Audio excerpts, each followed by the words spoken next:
2 Timothée chapitre 1er. C'est là que nous allons faire étude. Thème étude du matin, c'est vie chrétienne en période d'apostasie. Vie chrétienne en période d'apostasie.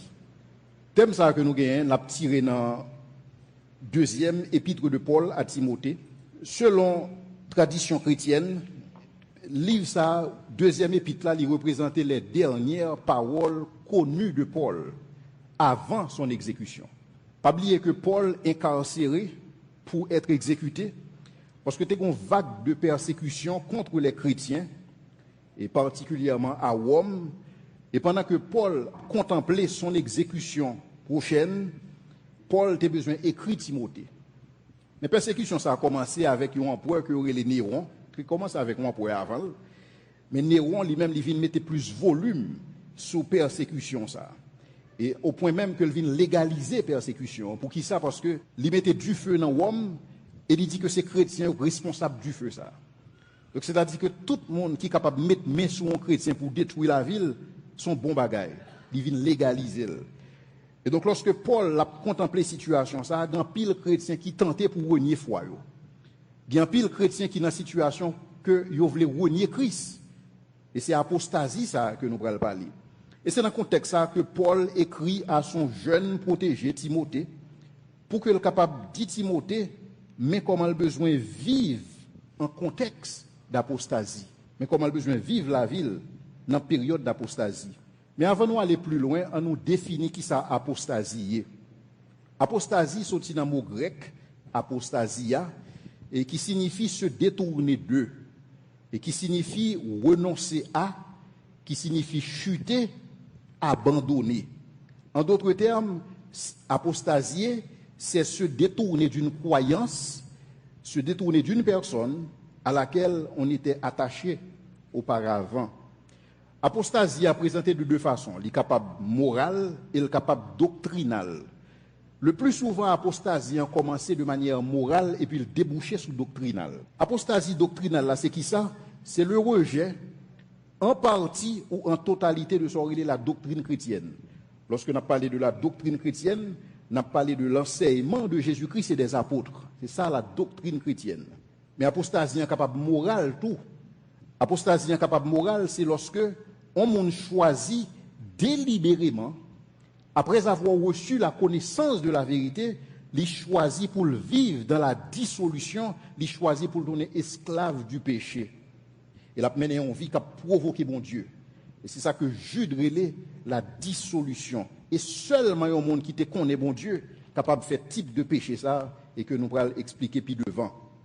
Et donc c'est arrière-plan ça, si vous voulez, qui servit de contexte pour lettre ça que Paul a écrit à Timothée.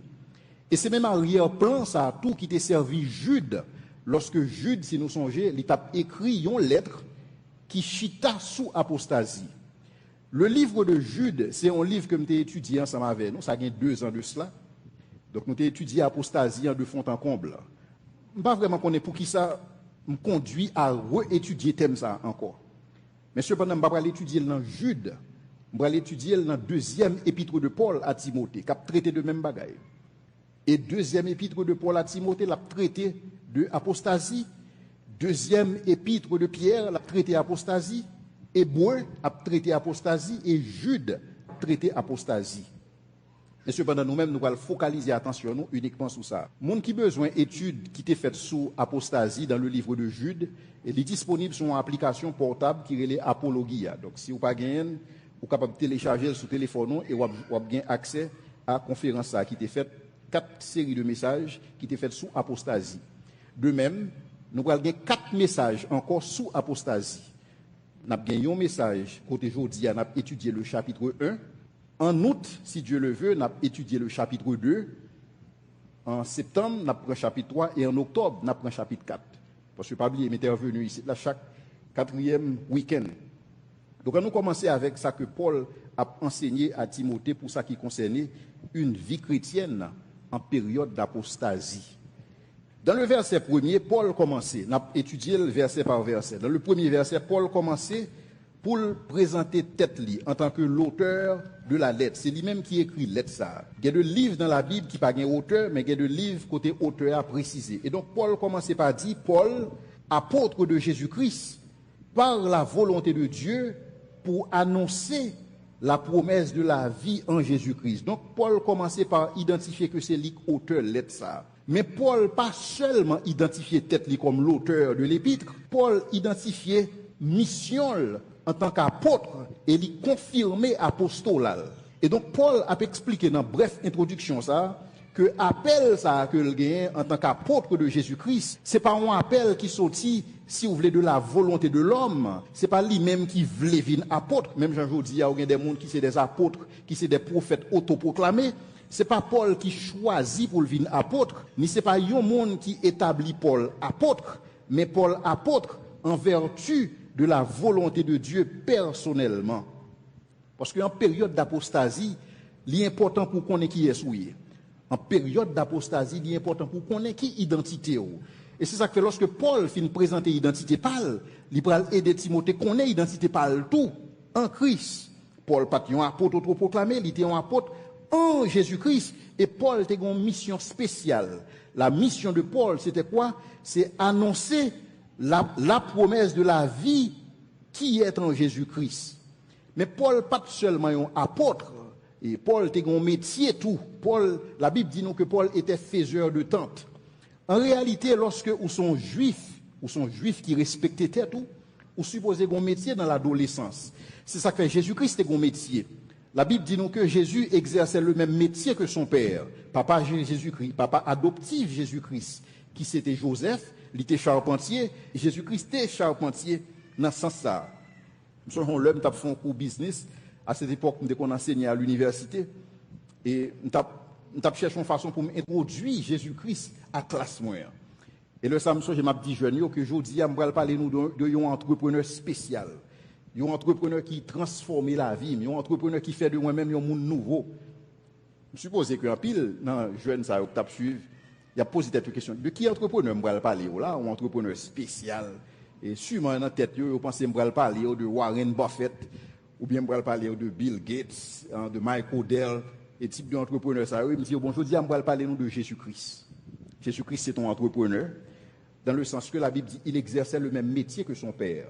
Or, à cette époque, type de métier, ça, c'est des métiers, si vous voulez, c'est des professions libérales, ou capable de aujourd'hui. Et me dit, c'est comme si, si tu n'as pas parcouru les rues de Jérusalem, ou tu es capable de tomber sur un choc qui marquait Joseph et fils. Tu es capable, ne serait-ce qu'introduire le principe ça. Paul était un métier. Le métier de Paul, il était un faiseur de tentes. C'était gagne-pain, Paul. Mais cependant, Paul te connaît que gagne-pain important, mais le pas plus important que mission. Mission, c'est ton apôtre. Bon Dieu commandait pour lui un apôtre, mais cependant, il a une fonction que la occupé dans la vie en tant que faiseur de tentes, et qui était tout aussi important. Mais parmi tant d'autres fonctions que Paul t'a occupé, mais Paul était capable de faire la différence entre les choses. Paul te connaît que fonction importante en tant que gagne-pain, mais il connaît tout mission important en tant qu'apôtre. Et c'est ça qui fait le moment venu, il était facile pour Paul était capable de délaisser fonction, pour être capable de focus sur mission. Et c'est ça que nous voyons lorsque Paul a expliqué dans Acte 18, lorsque Luc a expliqué dans Acte 18, versets 1 à 5, lorsque il a dit qu'après cela, Paul partit d'Athènes et se rendit à Corinthe, où il trouva un juif nommé Aquilas, d'origine du Pont, etc. Et dans le verset 5, Paul a écrit que lorsque Timothée vint, il dit qu'il était capable de consacrer, il se donna tout entier à la parole de Dieu. C'est-à-dire que il sortit dans la dimension faite temple, qui était très important comme fonction dans la vie, comme gagne-pain. En sorte que vous êtes capable de focaliser uniquement sur la parole de Dieu.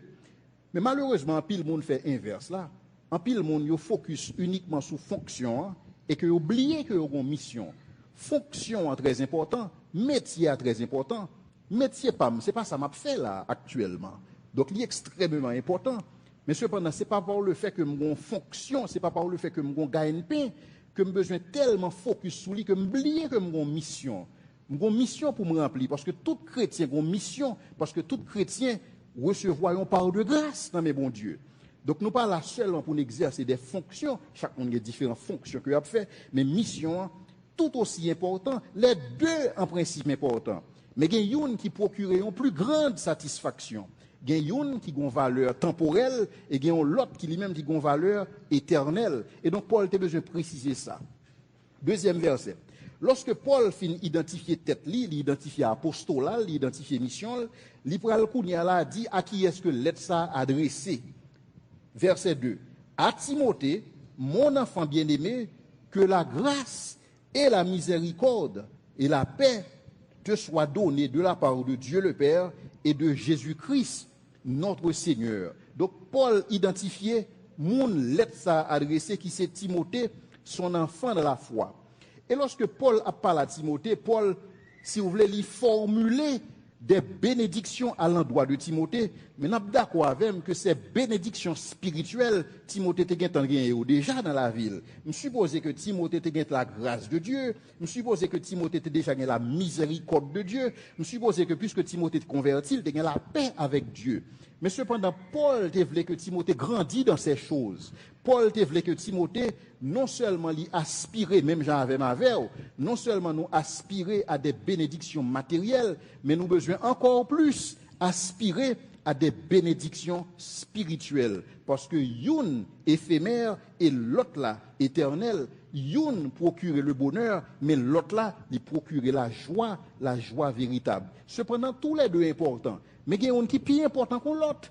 Par exemple, par contre, si il y a un qui réfléchit à qui ça la paix vaut, il y a des gens qui sont prêts pour bailler toute bagaille yo gagné pour être capable de joindre un morceau la paix, n'est-ce pas?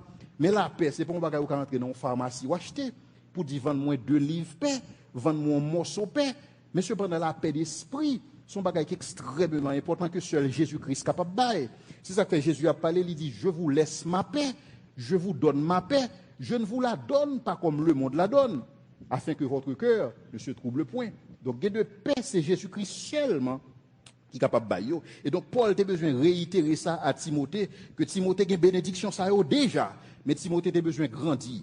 Lorsque on prend triade ça, à savoir la miséricorde, à savoir la paix, à savoir la grâce, tous les trois bagailles ça, ils ont représenté ça, nous relève la faveur de Dieu. C'est-à-dire que Paul voulait que Timothée grandisse dans la faveur de Dieu. Timothée était déjà dans la faveur de Dieu, mais Timothée était appelé à grandir dans la faveur de Dieu. Pour qui ça? Parce que réalité, c'est que moi-même avec nous sommes capables de vivre sans toute bagaille, sauf sans la faveur de Dieu. Et son bagaille que Moïse te connaît de loin. Lorsque la Bible a présenté nous Moïse, Moïse était capable de vivre sans les richesses de l'Égypte. Mais cependant, Moïse n'est pas prêt pour te vivre un jour dans la ville sans la faveur de Dieu. Parce que pour Moïse, ça qui est important dans la ville là, il est la faveur de Dieu. Et c'est ça que fait lorsqu'il a parlé de Moïse, il dit c'est par la foi que Moïse, devenu grand, refusa d'être appelé fils de la fille de Pharaon, il méprisa les richesses de l'Égypte. Mais cependant, attendez Moïse qui a parlé dans Exode 33, le verset 13. Moïse reconnaît qu'il n'est pas capable de vivre sans la faveur de Dieu. Et donc là, il dit, bon Dieu, maintenant, si j'ai trouvé grâce à tes yeux, c'est-à-dire si j'ai ta faveur, si ta faveur est sur ma vie, si ta faveur est sur moi, si ta faveur est en moi, si j'ai trouvé grâce à tes yeux, fais-moi connaître tes voies, alors je te connaîtrai. Et comme je te connais plus, alors je trouverai encore plus de grâce à tes yeux. Parce que Moïse veut grandir dans la grâce. Moïse veut grandir dans la faveur de Dieu. Moïse ne veut pas être côté lié à Moïse, veut gagner plus faveur, il veut gagner plus grâce. Et donc lorsque Paul a écrit Timothée dans la perspective ça. Je connais que vous avez la paix avec Dieu.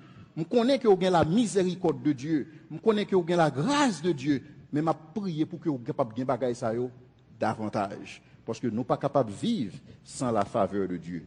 Versets 3 à 7. Je rends grâce à Dieu que mes ancêtres ont servi et que je sers avec une conscience pure. De ce que nuit et jour, je me souviens continuellement de toi dans mes prières, me rappelant tes larmes et désirant te voir afin d'être rempli de joie, gardant le souvenir de la foi sincère qui est en toi et qui habita d'abord dans ton aïeul Loïs et dans ta mère Eunice et que j'en suis persuadé habite en toi. C'est pourquoi je t'exhorte à ranimer la flamme du don de Dieu que tu as reçu par l'imposition de mes mains.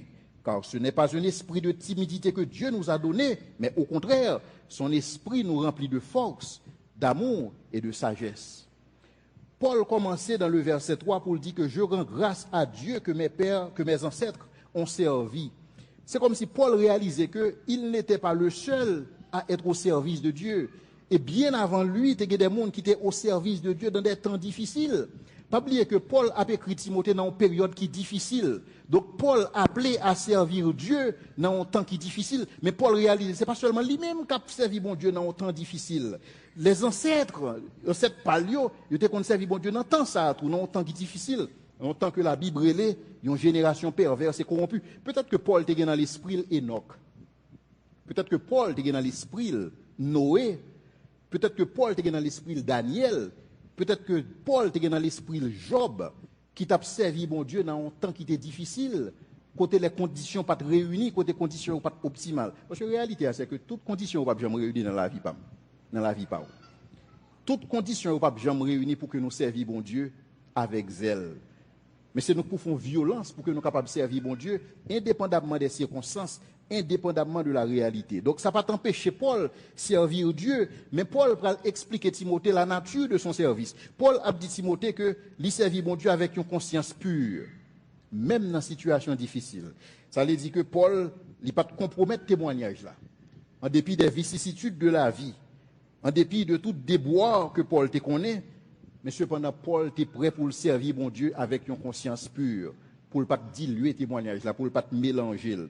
Mais ça qui est intéressant dans le texte, c'est que même lorsque Paul a vécu dans une situation extrême, parce que pas oublier le contexte là, Paul va l'exécuter très bientôt. Son monde qui est incarcéré, l'a compté jour pour venir décapiter, parce que c'est comme ça Paul mourit, il a coupé tête. Pendant que Paul a contemplé cette mort certaine, au lieu que Paul plaigne sous sol, parce que si j'étais dans la place Paul, c'est ça me tape fait. Je me dit, bon Dieu, pour qui c'est moi? Je me dit, bon Dieu, pour qui ça fait partie de l'appel là? Je ne pas signer pour bagailler ça moi-même. Mais au lieu que Paul a plaigné sous sol, au contraire, ça Paul a fait, Paul a pensé à l'autre monde. Paul a prié pour Timothée. Paul a pensé à son protégé dans la foi, même dans sa solitude. Donc Paul a pensé à la marche de Timothée, parce que pour lui-même, façon que Timothée a marché avec bon Dieu, représente sa joie et sa couronne. Et donc Paul a songé, si vous voulez, la foi sincère de Timothée et foi ça qui était existé dans grand-mère avec maman Timothée. Mais cependant, Timothée était un problème. Timothée était un peu complaisant. Timothée pas véritablement comprendre le danger ça que apostasie représentait. Parce que pas oublier, le texte a écrit dans une période d'apostasie, dans une période où le monde a renoncé à la foi. C'est un véritable danger et qui était plané sous tête chrétien. Et Timothée n'a pas réalisé ça. Parce que Timothée, de par personnalité, il remet stabilité. Il remet que bagay yo fait normalement. Il remet, il pas dans discussion avec le monde. Il posé de par sa personnalité. Et donc aussi, Timothée était retrouvé dans une situation où il n'est pas ni fret ni chaud. Même Jean le dit dans l'Apocalypse, ni froid ni bouillant. Et donc Timothée tiède. Et donc dans cette tiédeur, Paul a besoin de rappeler Timothée que lui dans période d'apostasie, et parce que dans période d'apostasie, il a besoin d'une posture de combat, et donc il n'est pas capable, timide dans ce sens-là. Et c'est ça que Paul a parlé à Timothée, il a dit Timothée dans le verset 6, je t'exhorte à ranimer la flamme du don de Dieu que tu as reçu, parce qu'en période d'apostasie, il est important pour nous ranimer flamme ça. Il est important pour nous gagner, c'est le zèle que donne l'évangile de paix, le zèle de l'évangile qui dévore. C'est même genre lorsque disciples, ils ont regardé Jésus-Christ qui était entré dans le temple, lorsque le ouais que monsieur, ils fait temple là tout non business, ils fait temple là tout non caverne de voleurs. Et nous songeons que Jésus-Christ il prend un fouet et puis il a chassé voleurs dans le temple. Et donc là, sa disciple, ils ont contemplé bagaille là, disciples ont dit que, ils ont songé ça que David t'a dit, que le zèle de ta maison me dévore. Et donc, c'est le même type de zèle, ça, que Paul t'a demandé à Timothée pour le ranimer. Ranimer cette flamme qui est dans lui, pour le gagner plus hardiesse, pour ce qu'il s'agit de la communication de la vérité, pour ce qu'il s'agit de façon que Timothée ait besoin d'éloigner du mal. Et donc, dans ce sens-là, Paul a écrit à Timothée pour le dire, donc, ce n'est pas un esprit de timidité que Dieu nous a donné, mais son esprit nous remplit de force, d'amour et de sagesse. Donc c'est comme si Paul a dit à Timothée que le besoin rempli du Saint-Esprit. Même Jean-Paul a dit ça ailleurs, que Timothée a besoin de gagner une vie remplie du Saint-Esprit, côté l'Esprit de Dieu prend plus place dans la vie de Timothée. Côté l'Esprit, bon Dieu, prend plus contrôle dans la ville. Et réalité, c'est que lorsque l'Esprit, bon Dieu, occupe place dans la vie, il prend toute place là. parce que c'est caractère Saint-Esprit ça. Automatiquement on bali, automatiquement on cède pour lui-même espace, l'a occuper tout espace ça, et lorsque l'occuper espace ça, on est capable de faire des exploits avec elle. Même Jean-David a dit, avec Dieu, je me précipite sur une troupe en armes, avec Dieu, je franchis la muraille. Donc c'est ça que fait Paul a demandé Timothée pour le capable ranimer cette flamme. Parce que lorsque vous vivez en période d'apostasie, vous pas capable tiède. Vous supposez recevoir, même Jean le dit, ce n'est pas un esprit de timidité, mais un esprit de force, d'amour et de sagesse, tel que nous l'y exprimé dans Actes des Apôtres, Actes chapitre 4, verset 19-20. Côté nous songez lorsque Pierre, et après, tout de suite après l'arrestation de Jésus-Christ, il y a un simple servante qui dit Pierre, mais où t'es avec nom ça a créé Jésus, hein? Qui ça Pierre dit? Pierre renie Jésus 3 fois. Mais cependant, reniement de Pierre, ça, c'est pas même reniement avec de nature, avec apostasie. Hein. Reniement Pierre, là, différent de reniement Judas. Parce que Pierre, lui-même, il renie Jésus-Christ, mais il repentit tout de suite. Mais Judas, lui-même, il apostasié. Judas rejeté Jésus-Christ. Il rejeté repentance. Il n'a pas besoin de bagaille ça. Et c'est ça que fait Judas perdu. Donc, lorsque Pierre, Kounia, là, fin revêtu de l'Esprit de Dieu, la parlé, il dit que nous ne pouvons ne pas parler de ce que nous avons vu et entendu. Parce que qu'on y a l'Esprit de Dieu aux commandes dans la ville. Et c'est ça, Paul a recommandé Timothée, non un esprit de timidité, mais un esprit de force, d'amour et de sagesse. Et c'est même réalité ça que nous voyons dans Jérémie 20, le verset 9. Côté Jérémie a dit que les joignent dans le cœur, ils ont du feu cap allumé et que du feu ça n'est pas capable d'éteindre. Même lorsque dans lui-même, il a dit que le pas voulait parler de mon Dieu, mais c'est plus fort que lui. À cause de l'Esprit de Dieu qui prend contrôle lui. Et c'est même bagaille ça que nous voyons tout dans 1 Corinthiens 9, le verset 16. Côté Paul a dit, malheur à moi si je n'annonce pas l'évangile. Parce que Paul sent-il contraint, Paul sent-il une obligation en saison, en hors de saison, dans bon temps ou mauvais temps, pour qu'il soit capable d'annoncer la parole de Dieu. Pour qui ça? Parce que selon Acte 1er, verset 8 et verset 22, la Bible dit que vous recevrez une puissance et vous serez mes témoins. Donc, vous êtes capable d'un témoin efficace si et seulement si vous recevez ça. Et donc, c'est ça que Paul a écrit Timothée dans le verset 7, la dit, car ce n'est pas un esprit de timidité que Dieu nous a donné, mais un esprit de force. Son esprit nous remplit de force, d'amour et de sagesse. Et donc, timidité pas de place en période d'apostasie. Mais qui t'aime dire nous en passant que, en général, le monde timide, c'est lorsqu'on n'est pas convaincu. Lorsqu'on pas connaît son croyant, est-ce que le vrai? Lorsqu'on a un doute sur son croyant, ou pas fin tellement bien connaît, parce que il y a un pile monde qui l'église, je ne sais pas connaître dans qui ça croit véritablement. Il y a un pile monde qui l'église, c'est parce qu'on levé l'église. Donc depuis qu'on levé, aux jeunes parents, on mène l'église, donc ils juste remettent l'église, yo là. Il y a des gens qui remettent l'église, qui viennent l'église, parce qu'il y a un bel programme là-dedans, il y aurait mes musiques là, il y aurait mes adorations, il y a des gens qui remettent support, que sont capables de bien support, ils ont un frère avec une soeur qui est capable d'aider. Et il y a des gens qui remettent l'église tout simplement parce qu'ils remettent communion fraternelle là. Mais par contre, pour qui ça là? Il y a des gens qui se demandent qui ça Jésus-Christ, il pas connaît. Qui ça Jésus-Christ fait dans la ville, il pas connaît. Est-ce que Jésus-Christ ressuscité tout bon, il pas connaît. Donc pour lui-même, il dit cela. Mais cependant, pour Paul dit Timothée, pas de place pour timidité.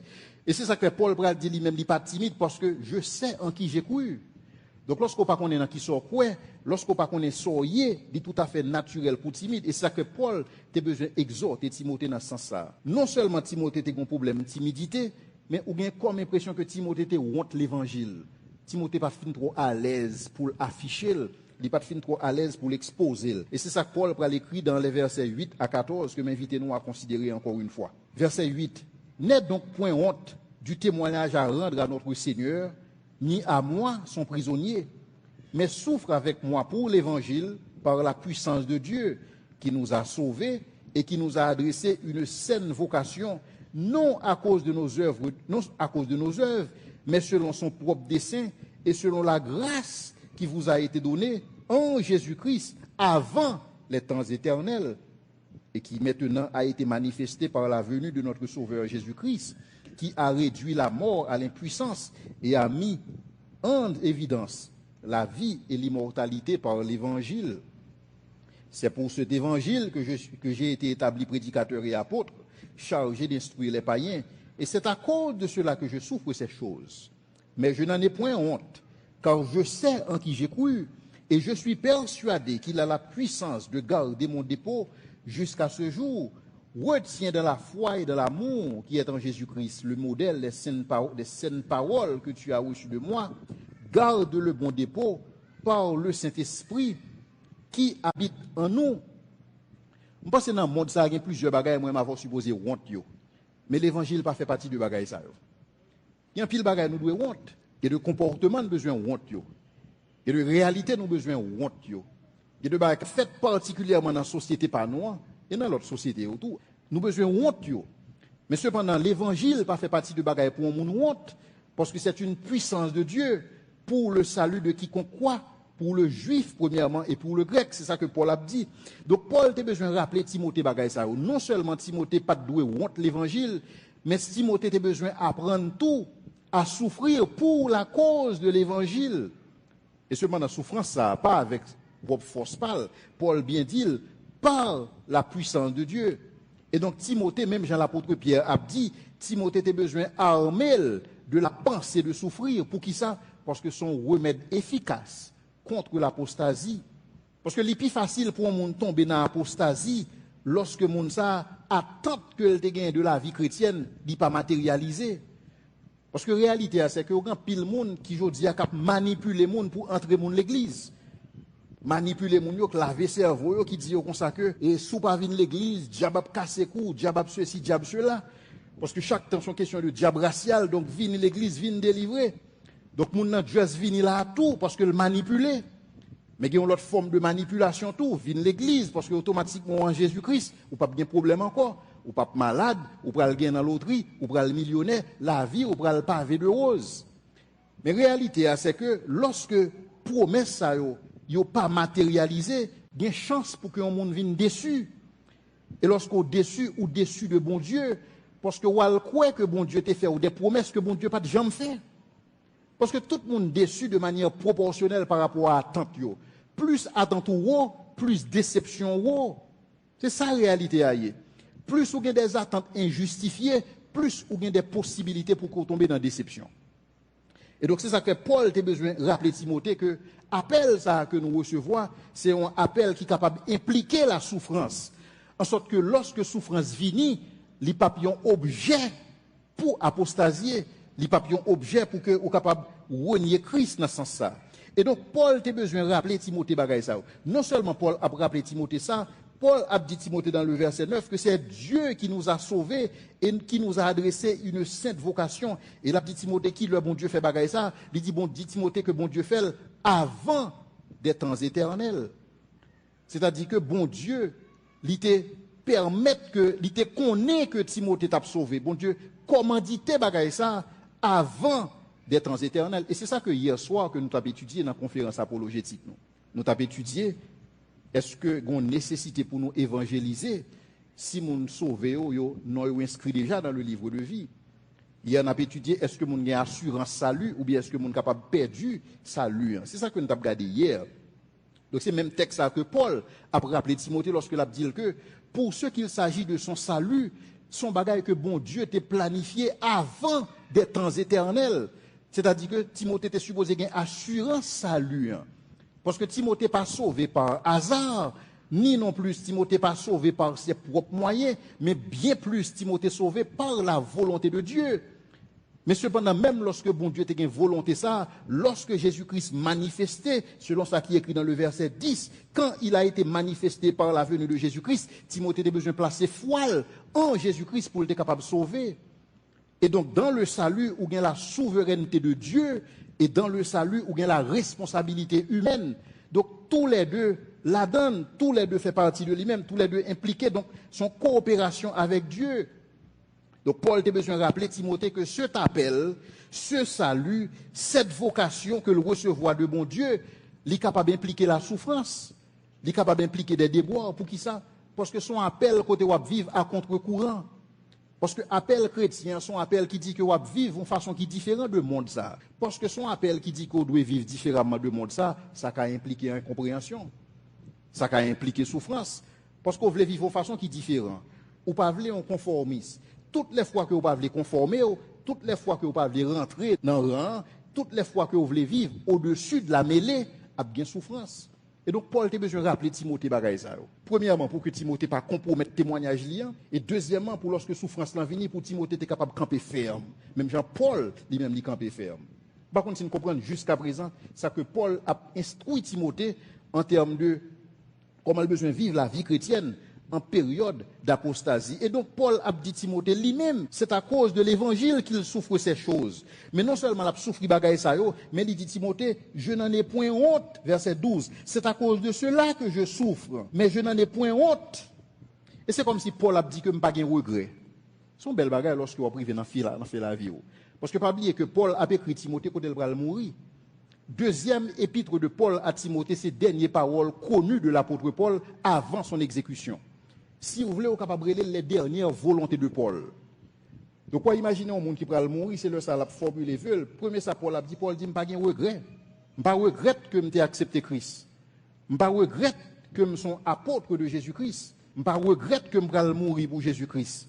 Et c'est comme si Paul a dit Timothée que si je dois choisir l'autre vie, je dois choisir même vie ça. Parce que je n'ai pas 5 regrets. Parce que je n'ai pas honte l'évangile. Et il a dit Timothée, pour qui ça? Ou quand ça fait pas honte Timothée? Parce que je sais en qui j'ai cru. Donc, toute bagaille là, c'est est-ce qu'on connaît dans qui ça quoi? Parce que la réalité, si moi-même avec nous pas connaît dans qui ça nous quoi, foi nous, est équivalent à son religion superstition. C'est même gens nous croient dans tonton Noël. Nous croyons que tonton Noël existait, eh bien nous croyons que Jésus-Christ existait. Et là, on nous demande nous, dis-moi pour qui ça quoi Jésus existait, nous pas connaît. Pour qui ça quoi Jésus-Christ c'est Dieu, nous croyons Jésus-Christ c'est Dieu parce que la Bible dit que Jésus-Christ c'est Dieu. Mais pour qui sont quoi dans la Bible, je crois dans la Bible parce que le pasteur de l'église a dit que je crois dans la Bible. Donc là, on ne pas connaître dans qui sont quoi. Et parce qu'on ne pas connaître dans qui sont quoi, c'est ça qu'on n'est pas capable de camper. Et c'est ça qu'on a besoin de honte l'évangile parce qu'on ne pas connaître dans qui sont quoi.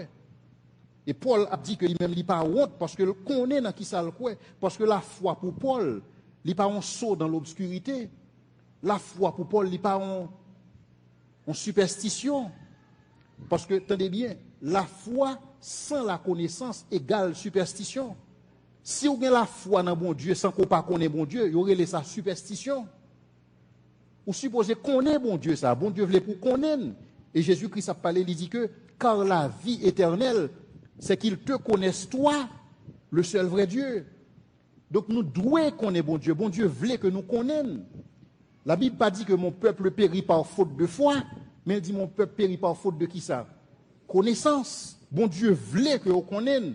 Bon Dieu baille des évidences. Lorsque Paul a dit que le christianisme est fondé sur la résurrection de Jésus-Christ, c'est ça Paul dit. Paul dit que si Jésus-Christ pas ressuscité dans la mort, notre foi est vaine. Maintenant, si on me demande qui évidence sous qui base ou dit que Jésus-Christ est ressuscité vivant, il faut qu'on ait. Parce que si on pas qu'on ait, ou juste croire dans Jésus-Christ, il y aurait ça en superstition. Or, dans la foi, pas de superstition, parce que la foi, en général, Jean ou définit, c'est un acte de confiance basé sur la connaissance en fonction des évidences. Donc la foi a toujours une connaissance qui chita ensemble avec lui. Et donc Paul était capable de dire, je sais en qui j'ai cru. Non seulement Paul dit qu'on a qui ça le croit, mais Paul dit tout, je suis persuadé qu'il a la puissance de garder mon dépôt jusqu'à ce jour. Lorsque Paul a parlé de garder mon dépôt, Paul a parlé du salut. En d'autres termes, Paul, il a gagné l'assurance du salut. Et assurance ça, il a gagné parce qu'il est persuadé que Dieu a la puissance de garder mon dépôt jusqu'à ce jour. Donc pour Paul, bon Dieu qui est là, bon Dieu qui sauve là, capable de kébel dans le salut. Mais cependant, nous réaliser que même Paul ça, qui connaît que bon Dieu est là pour le salut, à la kébel, même Paul ça a écrit dans 1 Corinthiens 9, le verset 27, l'a dit, moi je cours, non pas comme à l'aventure, et je frappe, non pas comme batte en l'air, mais je traite durement mon corps, et je le tiens assujetti, afin de n'être pas moi-même rejeté après avoir prêché aux autres. Donc Paul lui-même, il n'a pas de quoi le sauver net. Paul croit que le sauver net, dans la mesure où il traite l'école durement, dans la mesure où il fait partition là. Parce que bon Dieu a une partition par lui-même, il a une partition par le tout pour le faire. Il est persuadé que bon Dieu est capable de kébel, mais ça n'a pas empêché de dire traiter l'école durement. Et c'est ça que nous avons traité hier dans la conférence là. Parce qu'il y a le monde qui croit que puisque ça, lui, ça me sauve net, non m'inscrit dans le livre de vie, je vais vivre, j'en voulais, parce que je suis déjà sauvé. Mais réalité, c'est pas vrai. Ou pas garantie ça. Christ pas bon type garantie ça. Au contraire, Christ dit que si, en tant que cep, c'est cep là, ou c'est sarment, ou c'est branche là, si branche n'a pas demeuré dans lui-même, n'a tombé, l'a séché, l'a brûlé. Et son réalité. Et c'est ça que hier, nous t'avons expliqué comme étant une antinomie dans la pensée chrétienne. Ou bien assurance là, aussi longtemps qu'on demeurer. Si on pas demeurer, job pas. Et c'est ça que les apostasiens. Et c'est ça que Paul t'a écrit, Timothée, en période d'apostasie, il a besoin de faire très attention. Parce que l'apostasie, en son point de non-retour, automatiquement, entrer dans où il écrit ça, son point de non-retour, ou pas qu'à tourner encore. Mais hier, on t'a expliqué tout que pour mon apostasie, il faut lever bonheur. C'est pas un péché facile pour faire. Et c'est pas un péché à faire overnight, j'ai envie de dire là, un seul coup. Mais son processus qui mène là. Son processus, côté wap sorti de compromis en compromis, jusqu'à ce qu'on arrive dans une phase, côté Christ pas voulu dire rien pour encore, et qu'on y a là, wap crucifier le Seigneur de gloire. Et c'est ça qu'apostasie. Et donc Paul a besoin de mettre Timothée en face de bagaille ça. Donc pour Paul, il y a une assurance salut, mais il a besoin de coopérer avec bon Dieu. Coopérer dans le sens que il a besoin de traiter Paul durement afin de n'être pas lui-même rejeté après avoir prêché aux autres. Et c'est ça que la parle à Timothée tout dans le verset 13. La dit Timothée, retiens dans la foi. Il finit dit Timothée que bon Dieu sauve avant des temps éternels, mais il a dit Timothée, retiens-toi dans la foi. Qu'est-ce dans la foi? Qu'est-ce partition par où la fait. Bon Dieu a fait partition par là, partition par où l'on besoin fait. Parce que c'est par la grâce que nous sommes sauvés, par le moyen de la foi. Alors retiens dans la foi.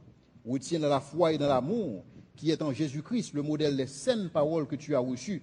Et il dit Timothée, garde le bon dépôt. Et même texte, ça nous a vu tout à l'heure. Donc garde le bon dépôt. Et donc Timothée a une partition parle, garde le bon dépôt par le Saint-Esprit qui habite en nous. C'est-à-dire que ça que Timothée a fait, elle n'a pas fait avec propre force pâle. Parce que la Bible dit que c'est Dieu qui produit en nous le vouloir et le faire. Donc bon Dieu a produit la caille Saint-Yo, cette volonté, ce vouloir de persévérer. Il y a potentiellement, mais il faut qu'il actualise. Donc il faut qu'il fasse ça pour le faire. Mais bon Dieu l'a donné puissance pour le faire. Parce que ce n'est ni par la puissance, ce n'est ni par la force. Donc le salut est garanti aussi longtemps qu'on demeure attaché à Christ. Mais hélas, il y a des gens qui choisissent délibérément pour abandonner Christ. Et c'est ça que nous allons lire dans les versets 15 à 18. Tu sais, tous ceux qui sont en Asie m'ont abandonné. C'est un texte qui est difficile. Lorsque on va pas approcher dans les derniers jours dans la vie, pour que tous les amis soient abandonnés. Donc on va comprendre solitude Paul. En fait, deuxième épître de Paul à Timothée, c'est texte Paul écrit qui a plus tristesse là-dedans. Parce qu'on comprend l'angoisse nom ça. Il y a des gens qui ont le décapité, et puis tout le monde abandonné. Il n'y a pas personne pour qui ça? À cause de l'évangile, à cause de Christ. Il dit que tous m'ont abandonné. Et qu'on y a le faire personnalité, entre autres, Figel et Hermogène. Par contre, pour qui ça mette accent sur deux mondes, ça, parmi toute quantité de frères ça, qui a abandonné. Mais tout le monde pas abandonné. Que le Seigneur répande sa miséricorde, c'est-à-dire sa faveur. Que le Seigneur répande sa miséricorde sur la maison d'Onésiphore, car il m'a souvent consolé et il n'a pas eu honte de mes chaînes. Au contraire, lorsqu'il est venu à Rome, il m'a cherché avec beaucoup d'empressement et il m'a trouvé. Que le Seigneur lui donne d'obtenir miséricorde auprès du Seigneur en ce jour-là. Tu sais mieux que personne combien de services il m'a rendu à Éphèse. Et donc, lorsque Paul a écrit à Timothée pour le dire, mais comment il doit vivre vie chrétienne en période d'apostasie, c'est parce que tu as une possibilité ça en période de persécution. Et c'est ça qui était arrière-plan. Et c'est même arrière-plan ça, tout que vous voyez dans le livre hébreu. Parce que lorsque auteur épître aux Hébreux a écrit, l'a écrit dans la perspective que il y a des gens qui pourraient abandonner la foi. Abandonner la foi, pour qui ça? Parce qu'on est en période de persécution sévère. Contexte hébreu, c'est qui ça? C'est des juifs chrétiens qui sont là, ils sont en situation de persécution. Et pendant ce temps, il y a regardé pour eux que, il y a contemplé la possibilité pour eux retourner au judaïsme. C'est-à-dire que lorsqu'on vient chrétien à cette époque, ou une famille qui a abandonné ou qui renié, sous ta travail ou un boss qui n'est pas chrétien ou perd du job ça garanti et que qu'on y a là ou une persécution encore ou pas un système de support encore et pendant ce temps on temple tout neuf faut regarder pour parce que vous reconstruit temple là ou on temple tout neuf faut regarder que tout le monde continue dans la même tradition ça une belle tentation pour abandonner la foi pour retourner au judaïsme et c'est ça que fait texte qui plus sévère qui dans la Bible ou venir dans Hébreu Cap dit comme ça que il est impossible que monde pour retourner dans bail ça et puis pour ta renouveler encore. Et son texte qui est terrible. Et c'est avertissement ça que Paul a baillé Timothée. Mais lorsque vous appelez l'hébreu, vous joignez structuré dans le sens que pour hébreu capable de prendre. Parce que premièrement, il commençait par présenter, si vous voulez, la suprématie de Jésus-Christ, la supériorité de la personne de Jésus-Christ. Selon Hébreu 1er, verset 1er, Hébreu 2, verset 18, il présentait la majesté de Jésus-Christ en tant que fils de Dieu, et il présentait sa suprématie en tant que fils de l'homme. Mais il pas seulement présenter la personne de Jésus-Christ, il pourrait présenter l'œuvre de Jésus-Christ accomplie au calvaire, dans le sens que, vous regardez, il présentait Jésus-Christ de manière supérieure nette, et mot-clé dans le livre hébreu, c'est meilleur. Vous pouvez que chaque temps vous présentez Jésus-Christ meilleur comme toute bagaille, meilleur, supérieur aux anges, supérieur à Moïse, supérieur aux prêtres, supérieur à tout le monde. Donc, lorsqu'il y a des bagailles supérieures, ça, ou pas qu'à virer d'eau bali. Et c'est ça, auteur épître aux Hébreux a dit, parce que Jésus-Christ meilleur, Jésus-Christ, ils sont meilleurs sauveurs. Jésus-Christ n'est pas un sauveur à la manière de Moïse, qui a perdu patience à ce peuple-là. Jésus-Christ n'a pas perdu patience. Il est toujours là pour nous. Car si nous avons péché, nous avons un avocat auprès du Père. Jésus-Christ qui intercède pour nous. Jésus-Christ son meilleur sauveur. Et Jésus-Christ offre une meilleure sécurité. Parce que repos ça que Josué n'est pas capable de là, nous joignons en Jésus-Christ. Venez à moi, vous tous qui êtes fatigués et chargés, et je vous donnerai du repos. En Jésus-Christ, nous joignons meilleure sécurité. En Jésus-Christ, nous joignons meilleur sanctuaire. Temple Salomon, il n'y a pas rien devant la personne de Jésus-Christ. C'est plus bon sanctuaire. C'est là, Jésus-Christ, c'est le très saint. C'est le meilleur sanctuaire là. Et Jésus-Christ, c'est le meilleur sacrifice là. Jésus-Christ, pas même gens avec prêtre qui a offert un sacrifice une fois l'an pour les péchés. Jésus-Christ mourit une fois pour toutes. Et donc Jésus-Christ, c'est le meilleur sacrifice là. Donc, lorsqu'on meilleur sauveur, on meilleure sécurité, on meilleur sanctuaire, on meilleur sacrifice, et qu'on t'a viré d'Obali, car faut qu'on l'akma. Parce qu'on ne peut pas renouveler encore. Et c'est ça que nous avons expliqué hier dans la conférence là. Et donc, il y a des avertissements des plus sévères qui prennent le bail. À monde ça, à chrétiens ça, pour que vous ne pas virer d'eau, mais pour capable persévérer en période d'apostasie. Avertissement à ne pas négliger le salut de Dieu. Selon Hébreu 2, versets 1 à 4. Avertissement à ne pas cesser à ne pas croire dans la suffisance de Dieu en matière de salut. Hébreu 3, verset 7, 4, verset 13. Avertissement à ne pas discréditer le Fils de Dieu. Hébreu 5, 11, Hébreu 6, 20.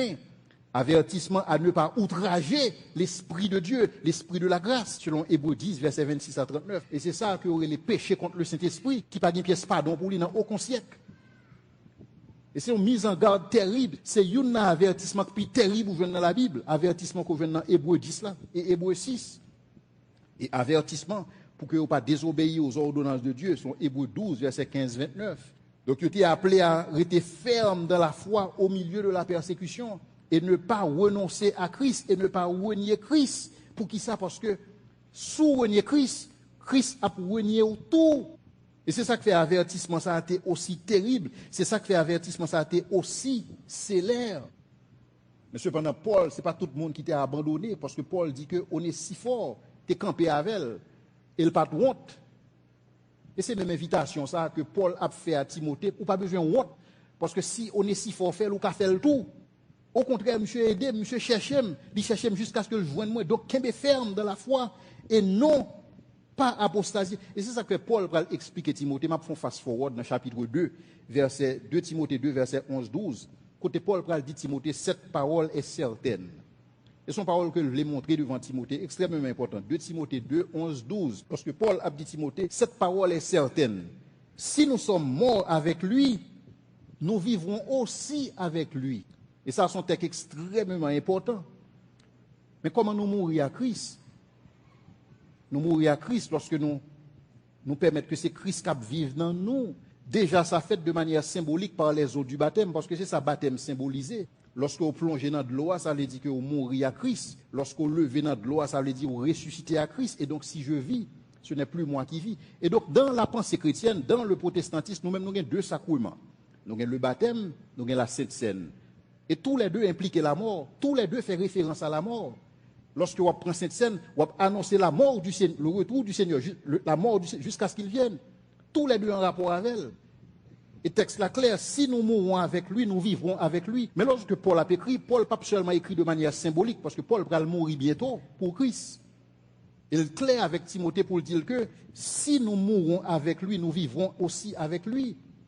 Mais cependant, il dit Timothée, si nous persévérons avec lui, nous régnerons aussi avec lui. Son parole certaine. Mais le dit Timothée, une parole qui dure là. Si nous le renions, qu'est-ce qui va se passer? Lui aussi nous reniera. Et son avertissement contre l'apostasie, son avertissement pour que le monde ne pas renier Christ en période difficile. Et c'est ça que Paul a besoin d'enseigner avec Timothée, et c'est ça que je vais étudier ensemble avec nous, chapitre par chapitre. Je dis à seulement besoin de regarder le premier chapitre là, à savoir chapitre 1, côté Paul présenter tête li, côté Paul présenter apostolat, il présenter Timothée, il présenter ça l'apprécier la caille Timothée. Mais il dit Timothée, ou en situation de combat, ou besoin d'une posture de combat. Et donc Paul va continuer à développer pour Timothée dans le chapitre 2, dans le chapitre 3 et dans le chapitre 4, comment Timothée a besoin de vivre une vie chrétienne en période d'apostasie. Et c'est ça que je vais faire ensemble avec nous et dans les 3 prochains mois. Nous souhaitons que mon Dieu soit capable de bénir nous dans l'étude ça et m'inviter nous-mêmes à étudier le texte à la caille nous, parce que c'est un texte qui est extrêmement important en termes d'avertissement pour les chrétiens. Seigneur, nous disons merci pour grâce, merci pour l'opportunité que vous avez nous et pour que nous soyons capables d'étudier la parole. Seigneur, vous voulez que bagaille ça servi nous, Seigneur, d'avertissement, et en sorte que pour nous capables de marcher d'une manière digne de toi. Mais Seigneur, nous connaissons que cette marche digne de toi, il est vrai que nous avons une responsabilité par nous, mais Seigneur, de nous compter sur nous-mêmes, parce que nous connaissons que ce n'est ni par la puissance, ce n'est ni par la force. Et nous conscients tout, Seigneur Dieu, que c'est toi qui produis en nous le vouloir et le faire. Seigneur Dieu, nous disposer pour que nous marchions ensemble avec vous, selon la façon que vous avez conduit nous. Nous disons merci de ce que vous avez fait ça pour nous. Nous disons merci de ce que vous avez créé tout contexte. Beaucoup de par nous, Seigneur, pour que nous soyons capables de suivre. On va nous courage, on va armer nous, Seigneur Dieu, de cette pensée, même chez l'apôtre Pierre dit, armez-vous de cette pensée de souffrir, en sorte que lorsque situation difficile est présentée, pour que nous soyons capables de camper ferme, dans la foi, inébranlable, en Christ. On dit merci, Seigneur, pour bénédiction et toute grâce à vous que vous avez fait nous. Parce que nous prions et nous demandons au nom et par les mérites de ton Fils Jésus-Christ. Amen.